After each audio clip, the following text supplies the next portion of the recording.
Elements of mechanical engineering EME જે diploma semester 1 mechanical બ્રાન્ચની અંદર ન્યૂ સબ્જેક્ટ આવ્યો છે.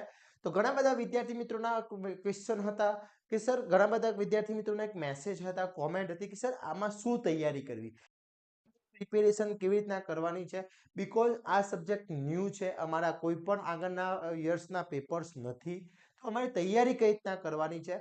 તો વિદ્યાર્થી મિત્રો, આજે આપણે આ તમારો સોલ્યુશન લઈને આવ્યા છીએ, એટલે કે યુનિટ નંબર 1, 2 અને 3 ત્રણ યુનિટ છે, ટોટલ 11 યુનિટ છે. એમાંથી આપણે 1, 2 અને 3 યુનિટના most and very most important ક્વેશ્ચનનું તમને આપવાનું છું. આ ક્વેશ્ચન તમે પરફેક્ટલી તૈયાર કરી લો છો તો સમજી લો જીટીયુ ની અંદર આમાંથી જ ક્વેશ્ચન આવવાના છે. ચેનલ ઉપર નવા હોય તો ચેનલને સબસ્ક્રાઇબ કરી દેશો, બેલ આઇકોન ઓન કરી દો, જેથી નવા વિડીયો આવે તરત જ નોટિફિકેશન આવી જશે. વિદ્યાર્થી મિત્રો, આ જે સબ્જેક્ટ છે એ EME જે સબ્જેક્ટ છે મિકેનિકલનો બેઝિક સબ્જેક્ટ છે, એટલે આની અંદર ઘણા બધા યુનિટ્સ પોઈન્ટ્સ આપેલા છે. તો એના રિલેટેડ આપણે દરેક મોસ્ટ આઈએમપી ક્વેશ્ચન અહીંયા તમને પ્રોવાઈડ કરી રહ્યા છે. પ્લસ આપણો EME નો આખો એક કોર્સ બનાવેલો છે, ઇંગ્લિશ અને ગુજરાતી બંનેમાં છે, જેમાં વિડીયો લેક્ચર્સ, અહીંયા જે ક્વેશ્ચન હું બતાવું છું એના આન્સર, દરેક વસ્તુ ઈચ એન્ડ એવરી વસ્તુ આપણા કોર્સની અંદર છે. ઓકે, તો જો હજી સુધી તમે કોર્સ પરચેસ નથી કર્યો તો ફટાફટ કોર્સ પરચેસ કરી લેજો, જેમાં તમને unit wise most IMP question with answer Gujarati medium અને ઇંગ્લિશ મીડિયમ બંનેમાં પ્રોવાઈડ થઈ જશે. એના વિડીયોઝ લેક્ચર પ્રોવાઈડ થઈ જશે, એના મોડલ પેપર તમને પ્રોવાઈડ થઈ જશે, અને જોડે જોડે સેમેસ્ટર 1 માટેનું આપણું એક વોટ્સઅપ ગ્રુપ બનાવેલું છે. જો હજી સુધી તમે વોટ્સઅપ ગ્રુપમાં જોઈન નથી થયા તો ફટાફટ જોઈન થઈ જશો, એની લિંક પણ ડિસ્ક્રિપ્શનમાં મૂકેલી છે. હવે જોઈએ યુનિટ નંબર 1, 2, 3 એ જે કુલ 3 યુનિટ છે, કુલ 18 માર્ક્સના જીટીયુમાં પૂછાવાની પોસિબિલિટી છે. તો 18 માર્ક્સ કવર કરવા છે તો આપણે અહીંયાથી જેટલા પણ ક્વેશ્ચન તમને આપવામાં આવે બધા જ ક્વેશ્ચન તમારે પરફેક્ટલી તૈયાર કરી લેવાના છે. આ બધા જ ક્વેશ્ચન તમે પરફેક્ટલી કરી લો છો એટલે સમજી લો જીટીયુ ની અંદર તમે 18 માર્ક્સ ફાઇનલ થઈ જશે. ઓકે, તો વન બાય વન આપણે ક્વેશ્ચન જોઈએ. એમાં યુનિટ નંબર 1 જે પહેલું છે, introduction and basic mechanical tools, કયા કયા ટૂલ્સ યુઝ થતા હોય છે એનું આપવાનું છે. તો પહેલું છે દબાણ, બળ, ઉર્જા, શક્તિની વ્યાખ્યા કરો અને યાંત્રિક સિસ્ટમમાં તેનું મહત્વ સમજાવવાનું છે. એ ક્વેશ્ચન તમને પૂછી શકે છે, ડેફિનેશન પૂછી શકે છે. ઓકે, એના પછી પ્રાઇમ મૂવર્સનો કોન્સેપ્ટ સમજાવવાનો છે. પ્રાઇમ મૂવરનો કોન્સેપ્ટ સમજાવવાનો મોસ્ટ આઈએમપી છે. આ બધા જ મોસ્ટ આઈએમપી ક્વેશ્ચનના આન્સર આપણા કોર્સની અંદર છે. પ્લસ વિદ્યાર્થી મિત્રો, હું યુનિટ વાઇઝ તમને અહીંયાથી ક્વેશ્ચન તો પ્રોવાઈડ કરવાનો જ છું, જોડે જોડે હું તમને સુપર 30 ક્વેશ્ચન પણ હું તમને પ્રોવાઈડ કરીશ, જે તમને જીટીયુમાં ખૂબ જ હેલ્પફુલ થવાના છે. ઓકે, આપણા કોર્સની અંદર ઓલરેડી અપલોડ કરી દેવામાં આવ્યા છે. એના પછી બેલ્ટ્સ, નટ્સ, રિવેટ જેવા વિવિધ પ્રકારના ફાસ્ટનર યાદી જણાવો. મિકેનિકલ એન્જિનિયરિંગમાં તેનું ઉપયોગનું વર્ણન કરવાનું છે, ક્યાં ક્યાં યુઝ થાય છે એ સમજાવવાનું છે. Okay, clear. એના પછી છે મશીનમાં બેરિંગ્સનું ભૂમિકા સમજાવો. વિવિધ પ્રકારની બેરિંગ્સનું વર્ણન કરવાનું છે, એટલે ટાઈપ્સ ઓફ બેરિંગ સમજાવવાની છે, એનો યુઝ ક્યાં થાય છે, શું મહત્વ છે એ સમજાવવાનું પૂછી શકે છે. ઔદ્યોગિક સિસ્ટમમાં પાઇપ ફિટિંગની એપ્લિકેશન શું છે, યુઝ શું છે, તેના ઉદાહરણ આપવાના પૂછી શકે છે. પછી આકૃતિઓ સાથે સ્પર્શ અને હથોડાની કામગીરી સમજાવવાની છે. ઓકે, હેમર છે, સ્પેનર્સ છે, એની ડાયાગ્રામ દોરવાનો છે. પછી હેન્ડ ટૂલ્સ અને પાવર ટૂલ્સની તુલના કરો, એટલે બંનેના કમ્પેરિઝન કરવાની છે. હેન્ડ ટૂલ્સ હેન્ડથી જતા યુઝ અને પાવરથી યુઝ થતા બંનેની કમ્પેરિઝન કરવાની છે. એમના ફાયદા ગેરફાયદા પણ લખવાના પૂછી શકે છે. એટલા પાવર ટૂલ્સના પણ પૂછી શકે છે, યાની હેન્ડ ટૂલ્સના પણ પૂછી શકે છે. આ બંનેમાંથી કોઈ બી એક પૂછી શકે છે.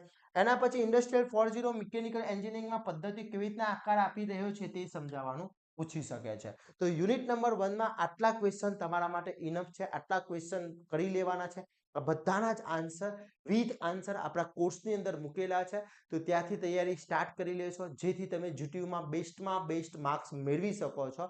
તો આ ખાસ તમારે તૈયાર કરી લેવાના છે. આના વિથ આન્સર આપણા કોર્સની અંદર અપલોડ કરેલા છે વિદ્યાર્થી મિત્રો. ઓકે, એના પછી વાત કરીએ સેકન્ડ જે છે પ્રોપર્ટી ઓફ ગેસીસ, જે ગેસીસની પ્રોપર્ટીઝ છે એની અંદર. તો વાયુ અને બાષ્પમાં શું તફાવત છે, ઉદાહરણ સમજાવવાનું છે. પાયલોનો નિયમ, ચાર્લ્સનો નિયમ જણાવવાનો સમજાવવાનો છે. બંનેના most and very most important છે. પછી સંયુક્ત ગેસના નિયમનું શું છે તેનું સૂત્ર તારવવાનું પૂછી શકે છે. પછી સીપી એન્ડ સીવી ને વ્યાખ્યાયિત કરો. આદર્શ ગેસ માટે તેના સંબંધો જ સમજાવવાના પૂછી શકે છે યુનિટ નંબર 2 ની અંદર. પછી ગેસની ગણતરીમાં એનટીપી અને એસટીપી ની સ્થિતિમાં મહત્વ સમજાવવાનું પૂછી શકે છે. તો આટલા ક્વેશ્ચન યુનિટ નંબર 2 માટે ખૂબ જ ઇમ્પોર્ટન્ટ છે વિદ્યાર્થી મિત્રો. આ બધા જ ક્વેશ્ચનના વિથ આન્સર આપણા કોર્સની અંદર મૂકેલા છે. ઈચ એન્ડ એવરી ક્વેશ્ચન મૂકેલા છે. આ બધા જ ક્વેશ્ચન તમારે પરફેક્ટલી કરી લેવાના છે. ઓકે. એના પછી યુનિટ નંબર 3 ની અંદર પ્રોપર્ટી ઓફ સ્ટીમની વાત કરીએ તો વરાળની રચના, પ્રક્રિયા અને તેના સાથે સંકળાયેલા તબક્કાઓનું વર્ણન કરવાનું પૂછી શકે છે. મોસ્ટ આઈએમપી છે. શુષ્ક અપૂર્ણાંકનો કોન્સેપ્ટ અને કેવી રીતના માપવામાં આવે છે તે સમજાવવાનું પૂછી શકે છે. Very and very most important છે. પછી સુપરહીટેડ વરાળ એટલે શું, ઉદ્યોગમાં તેનો ઉપયોગ ક્યાં થાય છે, સુપરહીટેડ સ્ટીમ જે છે એનો યુઝિસ ક્યાં થતો હોય છે એ સમજાવવાનું તમને પૂછી શકે છે વિદ્યાર્થી મિત્રો. એના પછી થર્મોડાયનેમિક્સની ગણતરીમાં વરાળના કોષ્ટકની ભૂમિકા સમજાવો, શું રહેતો હોય છે, કેલ્ક્યુલેશન શું એનું ઇફેક્ટ આપે છે એ ખાસ સમજાવવાનું છે. તો યુનિટ નંબર 3 અહીંયા તમારા કુલ ટોટલ ઈએમઈ માં 11 શબ્દ ચેપ્ટર છે, પણ બહુ જ નાના નાના કોન્સેપ્ટ આપેલા છે. તો આ કોન્સેપ્ટના આધારે આપણે એ તૈયાર કર્યા છે ક્વેશ્ચન, અને આ ક્વેશ્ચન તમારા માટે ખૂબ જ ઉપયોગી થવાના છે. એક પણ ક્વેશ્ચન લેફ્ટ નથી કરવાનું, એક પણ ક્વેશ્ચન છોડવાનું નથી, એની ખાસ તકેદારી રાખજો. અને બીજું ખાસ આપણે જે સુપર 30 ક્વેશ્ચન તમને પ્રોવાઈડ કરવાના છે એ આમાંથી જ આવવાના છે. આના ટોટલી વિદ્યાર્થી મિત્રો આપણા જે સિલેબસ છે એની અંદર આપણે મૂકેલો છે. કોર્સની અંદર ગુજરાતી અને ઇંગ્લિશ બંનેમાં મૂકેલા છે વિદ્યાર્થી મિત્રો.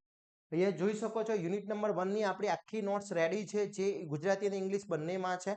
તો દરેક વસ્તુ એ બળની વ્યાખ્યા છે, પછી દબાણની વ્યાખ્યા આપેલી છે, ઉર્જા કોને કહેવામાં આવે છે, પછી એના કાર્ય છે, પાવર છે, સિસ્ટમ છે, આ દરેક વસ્તુ એની અંદર મૂકેલું છે. Each and every question, primary movers કોને કહેવામાં આવે છે, કઈ રીતે યુઝ થતો હોય છે, પછી પ્રાઇમરી મૂવર્સના પ્રકાર છે, ટાઈપ્સ છે, આ દરેક વસ્તુ આપણા કોર્સની અંદર ઇન્ક્લુડ છે.